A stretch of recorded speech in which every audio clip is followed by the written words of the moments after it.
Hi, in this lesson we're going to take a look at 6 basic jazz chord shapes and how we can change those shapes just a little bit and come up with some new chords built off of those shapes.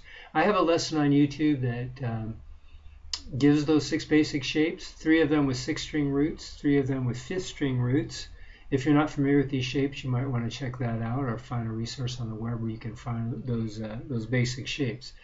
Those shapes are good because they'll let us play 2-5-1s and other progressions that are used frequently in jazz. So the chords I gave, the first one we'll start with is a 6-string root A minor 7 chord.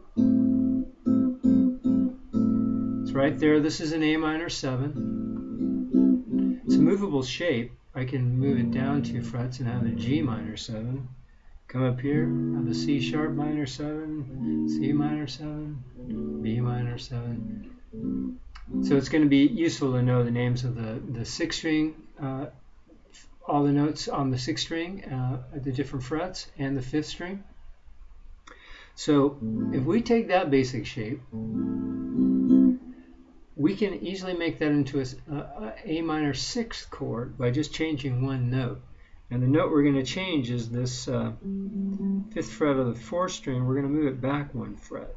So we're going to have this as our A minor 7. And then we're going to add this finger for our A minor 6th. This voicing would be, I have a middle finger on the 5th fret of the 6th string. Then I'm muting out the A string, letting my finger rub against that string. Index fingers hitting the 4th fret of the 4th string. And I've got a little small bar here. I've got 3rd and 2nd strings barred on the 5th fret. So it's a real easy change from the A minor 7 to the A minor 6, which is a useful shape if you're playing a tune where it stays on the minor 7 for a while and you want to add a little variety to that sound. So just by changing that note and keeping within that same basic shape, we can get the A minor 6. Now let's take a look at the dominant 7th 6-string root chord. This shape, very useful shape. And if we alter this a little bit, we can get some different chords from this shape too. If we take our little finger and move it to the 6th fret of the 2nd string and take our ring finger on the 6th fret of the 3rd string. So now from here we have this shape, which is index finger on the 5th fret, 6th string. We skip over the A string, we go to the 5th fret of the 4th string, ring on the 6th fret of the 3rd, little finger on the 6th fret of the 2nd. That's an A dominant 7 with a sharp 5, A7 sharp 5, which is a useful chord, really useful in 2-5-1s involving minor chords, a minor 2-5-1. If we move our little finger up just 1 fret, we have a 13 chord, another very useful shape, very useful chord in jazz. So we have the 13, 7 sharp 5, and the dominant 7th right there within that basic form. The other 6-string root we're going to look at is the major 7, A major 7. By changing this a little bit, we can get an A 6 chord. We need to move this note back here, so our fingers aren't going to go that way, so we're going to have to change position a little bit. And the 6th shape would be middle fingers, 5th fret, 6th string. Index, 4th fret, 4th string, little finger, 6th fret, 3rd, and then our ring fingers on the 5th fret of the 2nd string. Once again, if you're playing a groove or a vamp or a tune which stays on A major 7 or a major 7 chord for a while,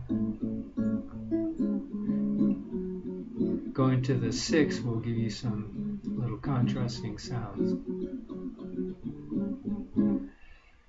So let's take a look at the 5th string root shapes.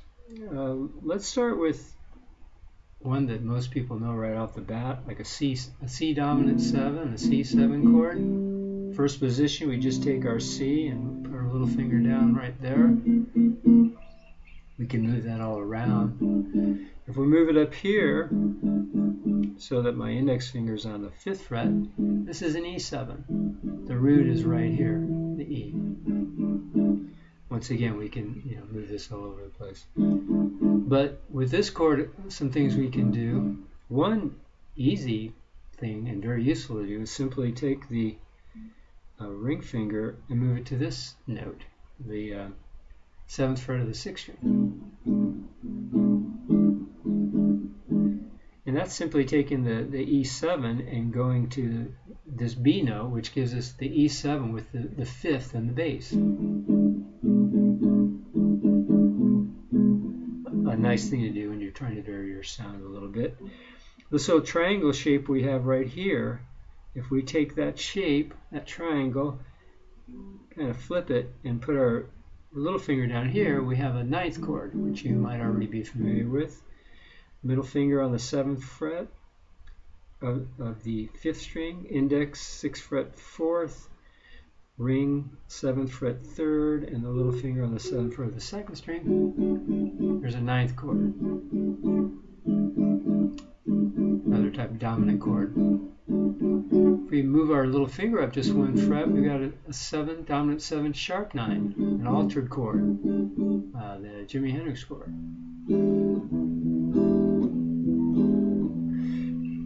So right off of that original shape, we have all these different, some different variations we can use.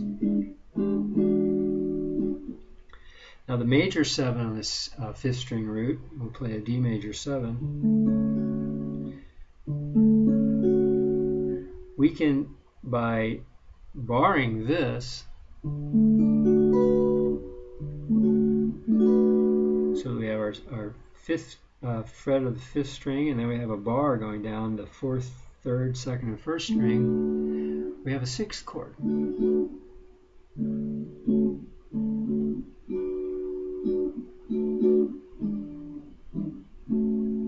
Once again, we'll have a little variety in our sound.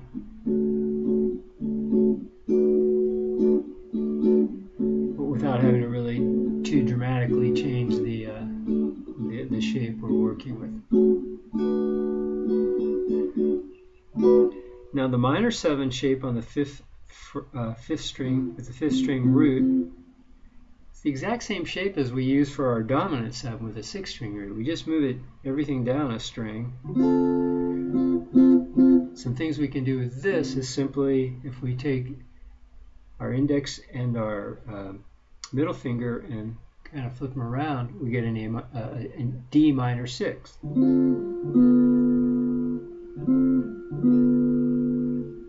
So the D minor 6 would have my middle finger on the 5th fret of the 5th string, index on the 4th fret of the 3rd, little finger on the 2nd string, 6th fret, and my ring fingers on the 5th fret of the 1st string.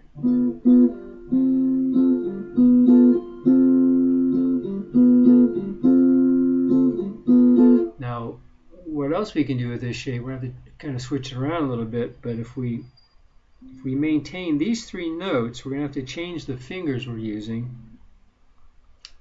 and then we put our index finger down on the 3rd fret of the 4th string.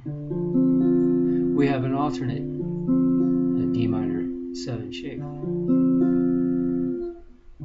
We got my middle finger on the 5th fret 5th string, index 3rd fret 4th string, ring 5th fret 3rd, and the little finger on the 6th fret of the 2nd string. That's actually a D minor 7 shape. Now if we take our little finger and move it down 1 fret, so it's on the 5th fret of the 2nd string, then we get this nice shape and voice, and this is a D minor 9. So the D minor 9 and the D minor 7 are going to go together well, and we have that option of moving this finger up here, so we have the 5th and the bass for this minor chord.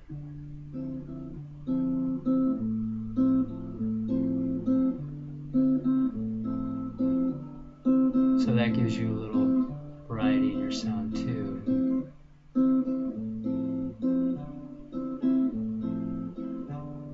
So those are those 6 basic jazz chord shapes, but by moving them around a little bit and adding some different tones, we come up with some different sounds that work well in the context of those chords.